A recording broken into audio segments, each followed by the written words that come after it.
Bro வேணாம் bro, இந்த topic பேசணுன்னீங்களேன். ஏன்னா கரெக்டாக எலெக்ஷன் டைம் நான் உள்ளே போய் நம்ம நிறைய பணம் சம்பாதிக்கணும் அப்படின்ற மனநிலைமை இருக்காது. அவர் சொல்றது சிந்திக்கிறது கூட நிறைய தலைவர்கள் வெறும் வாய் பேச்சு மட்டும்தான், அவரால் எதுவுமே செய்ய முடியாது. என்னை பொறுத்த வரைக்கும் எல்லாரும் வாக்களிக்கணும். ஏதோ ஒரு கட்சி கண்டிப்பா, இது வரைக்கும் நம்ம தமிழ்நாடு வந்து அந்த அளவுக்கு ஏன்னா இது வந்து கண்டிப்பா பிரச்சனையா கூட ஆகும். இந்த டாபிக் பேசவே கூடாது.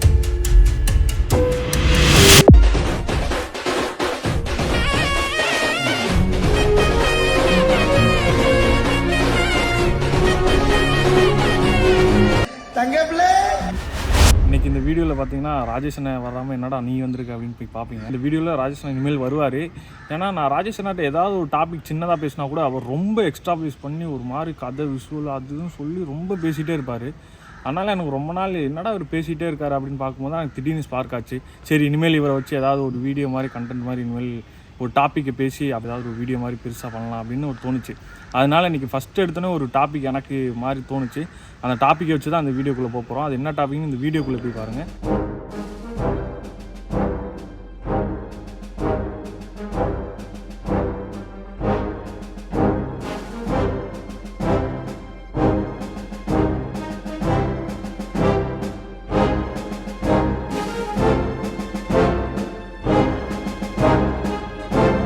இந்த டாப்பிக்கில் பற்றி நீங்கள் பேசுங்க அப்படின்னு சொன்னால் ராஜேஷ் அண்ணாவே கொஞ்சம் நேரம் ஸ்டன் ஆவாங்கன்னு நான் நினைக்கிறேன். ஏன்னா டாபிக் அந்த மாதிரி இருக்கும்.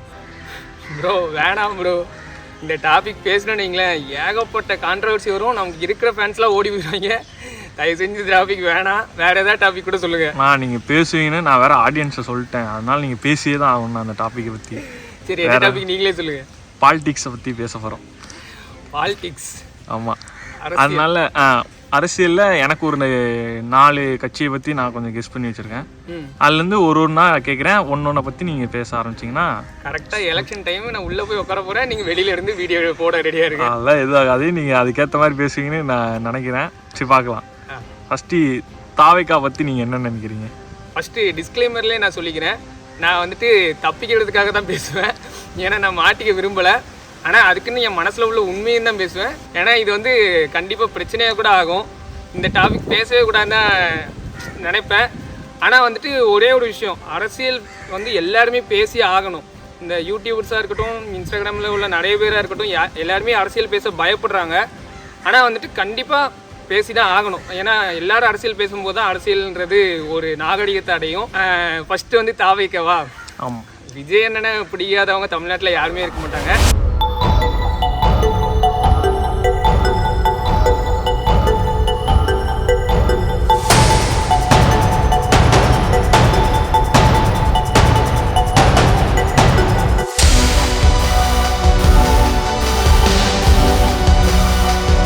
அவங்க வந்து புதுசாக கட்சி தொடங்கி அவங்களோட ஃபீல்டெல்லாம் விட்டு நம்ம மக்களுக்கு ஏதாவது சேவை செய்யணும்னு சொல்லிட்டு ஒரு புது முயற்சியோட ஒரு புதுசாக ஒரு கட்சி தொடங்கி ஒரு பெரிய கனவோடு வந்திருக்கிறாங்க.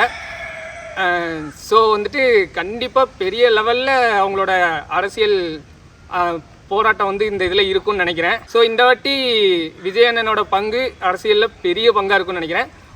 நிறைய ஃபேன்ஸ் சம்பாதிச்சு வச்சுருக்கிறாங்க. அவங்க எல்லாம் வந்துட்டு தொண்டர்களாக மாறுவாங்களா, ஓட்டாக மாறுமா அப்படின்னு கேட்டால் அது வந்து கொஸ்டின் மார்க் தான். ஆனால் அவங்களோட அரசியல் ஆட்டத்தை பொறுத்து தான் எல்லாருமே வந்து தொண்டர்களாகவும் வாக்காளர்களாகவும் மாறுறது இருக்குது. வேறு எதுவும் நான் சொல்ல விரும்பல. அடுத்த கொஸ்டின் போயிடலாம். ஓகே, அடுத்த கட்சி பார்த்தீங்கன்னா டிஎம்கே பற்றி சொல்லுங்கள். டிஎம்கே, அதாவது டிஎம்கே பற்றி சொல்லணும்னா ரொம்ப வருஷம் நம்ம தமிழ்நாட்டை ஆட்சி செஞ்சவங்க.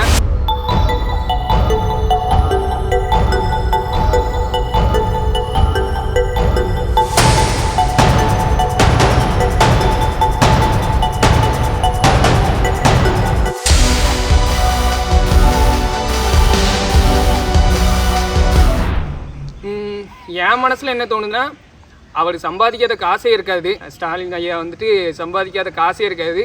அதனால் இப்போ கட்சி இந்த வாட்டி ஜெயிச்சு நான் காசு சம்பாதிக்கணும் அப்படின்ற மனநிலைமை அவங்களுக்கு இருக்காதுன்னு நம்புகிறேன். ஏன்னா அவர்கிட்ட இல்லாத பணம் கிடையாது. ஸோ இந்த வாட்டி நம்ம எப்படியாவது தேர்தலில் ஜெயிச்சு நம்ம நிறைய பணம் சம்பாதிக்கணும் அப்படின்ற மனநிலைமை இருக்காது. அதனால் இந்த வாட்டி ஜெயிச்சா நிறைய நல்லது பண்ண வாய்ப்பு இருக்குன்னு நம்புகிறேன். அடுத்தது போயிடலாம். அடுத்து ஏடிஎம்கே எதிர்கட்சியாக இருந்துகிட்ருக்குறாங்க. எப்படியாவது இந்த வாட்டி ஜெயிக்கணும்னு நினைப்பில் இருந்துகிட்ருக்காங்க. ஸோ அவங்களோட ஆட்டமும் இந்த அரசியலில் பெருசாக இருக்கும்.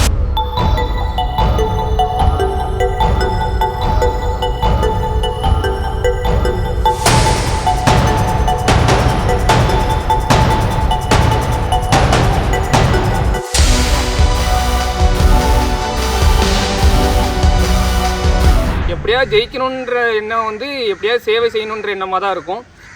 ஏன்னா வந்து அவங்க அடுத்து ஜெயிச்சாங்கன்னா ஆட்சியை தக்க வைக்கணும்னு நினைப்பாங்க. அதனால் ஆட்டத்துக்கு வந்தாங்கன்னா ஜெயிச்சாங்கன்னா கண்டிப்பாக நிறைய நல்லது செய்வாங்கன்னு நம்புகிறேன். அவ்வளோதான். லாஸ்ட்டாக பார்த்தீங்கன்னா என்டிகே பற்றி சொல்லணும்னா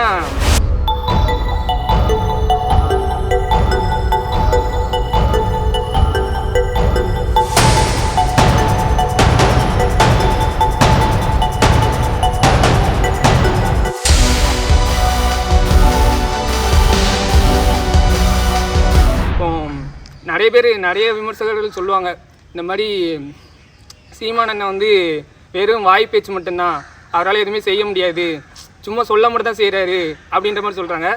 எனக்கு ஒரே ஒரு கொஸ்டின் தான், என்னென்னா அவர் வந்து சிந்திக்கிறாரு, நிறைய விஷயத்த சொல்கிறாரு. அவர் சொல்கிறது சிந்திக்கிறதுக்கு கூட நிறைய தலைவர்கள் கிடையாது, அறிவு கிடையாதுன்னு சொல்ல வரல, நிறைய தலைவர்களுக்கு வந்து திறமை கிடையாது. இது வரைக்கும் அவர் சொன்னதில் பாதி விஷயம் கூட யாருமே சிந்திச்சது கிடையாது. தற்சார்பு கொள்கை அது இதுன்னு நிறைய சொல்கிறாங்க. அதெல்லாம் சிந்திக்கிறதுக்கே நிறைய தலைவர்களால் முடியல. அப்படி இருக்கிற பட்சத்தில் என் மனசில் என்ன தோணுதுன்னா, அவர் வந்து ஒரு 100 விஷயம் சொல்கிறாரு, அதில் ஏதாவது ஒரு 2-3 விஷயம் நடந்தாலே தமிழ்நாடு வேறு மாதிரி மாறிடும் அப்படின்னு நான் நம்புகிறேன். ஏன்னா வந்துட்டு அவரோட கனவு மிகப்பெரிய கனவு. அந்த கனவில் பாதி ஜெயித்தாலே நம்ம தமிழ்நாடு ரொம்ப பெரிய வளர்ச்சி அடையும். இந்த வாட்டியும் அவரோட ஆட்டம் ஆல்ரெடி பயங்கரமாக இருக்குது. அதனால் எப்படியாவது ஜெயித்தா அவர் கண்டிப்பாக பெரிய நல்லது பண்ணுவார். சீமானனை பொறுத்த வரைக்கும் நான் சொல்கிறது என்னென்னா, ஒரு தைரியமான தலைவர்னா அவரை தான் நான் சொல்லுவேன். இந்த வாட்டி வேறு மித்த கட்சிகள்லாம் நிறைய இருக்காங்க, பிஜேபி, அப்புறம் பாமக, விசிக, காங்கிரஸ் அப்படின்னு நிறைய கட்சிகள் இருக்காங்க. ஆனால் அவங்க எல்லாருமே கூட்டணியில் இருக்காங்க. ஸோ அவங்கள பற்றி நம்ம பேச வேண்டாம். இந்த 4 கட்சியுமே போதும்னு நினைக்கிறேன். போதும் தானே ப்ரோ? போதும்.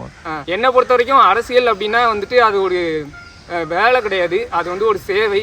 அதனால் யாராக இருந்தாலும் அரசியலுக்கு வரவங்க வந்து சேவை செய்யணுன்ற மனப்பான்மையோடு வந்தாங்கன்னா அவங்கள நம்பி நம்ம வாக்களிக்கலாம். இன்னொரு விஷயம், நான் நம்ம உறவுகளுக்கெல்லாம் என்ன சொல்லணும்னு ஆசைப்பட்றேன்னா, உங்களுக்கு பிடிச்ச கட்சி எந்த கட்சியாக வேணால் இருக்கட்டும், ஆனால் உங்களோட ஓட்டை ஏதாவது ஒரு கட்சி கண்டிப்பாக போடுங்க.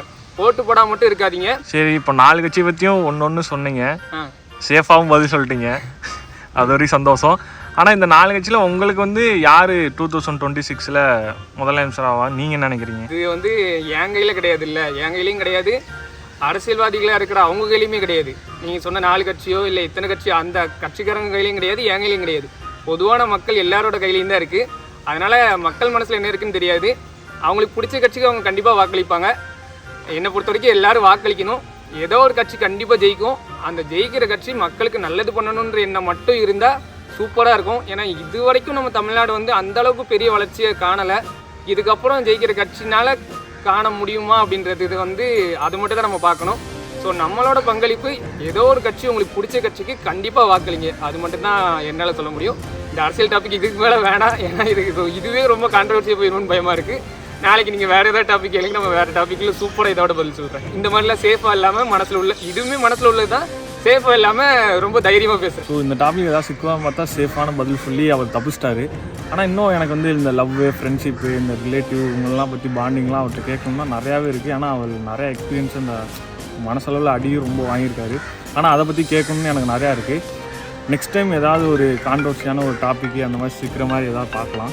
அதுக்குன்னு சும்மா ஒரு ஃபன்னு தான், அதுக்கு நீங்கள் சீரியஸாக எடுத்துக்கூடாது. ஆனால் உங்களுக்கு ரொம்ப நாள் இந்த மாதிரி கொஸ்டின், இந்த மாதிரி டாப்பிக்லாம் பற்றி விட்டு நிறையா நாலேஜ் இல்லைனா நிறையா தெரிஞ்சுக்கணும் உங்களுக்கு எதாவது இருக்குல்ல, அந்த மாதிரி டாப்பிக்கை வந்து நீங்கள் கமெண்ட்டில் பண்ணுங்கள். அந்த கமெண்ட்டை நான் படித்தேன்னா அதுலேருந்து கமெண்ட் வந்து ஆடியன்ஸ் சைடாக நான் ராஜேஷ் அண்ணாட்ட கேட்டு ஒரு வீடியோவை மேக் பண்ணி நம்ம ரெகுலராக இனிமேல் போஸ்ட் போடுவோம். அடுத்த வீடியோவிலேருந்து சந்திக்கும் வரை உங்களோட விடைபெறுவது சக்தி.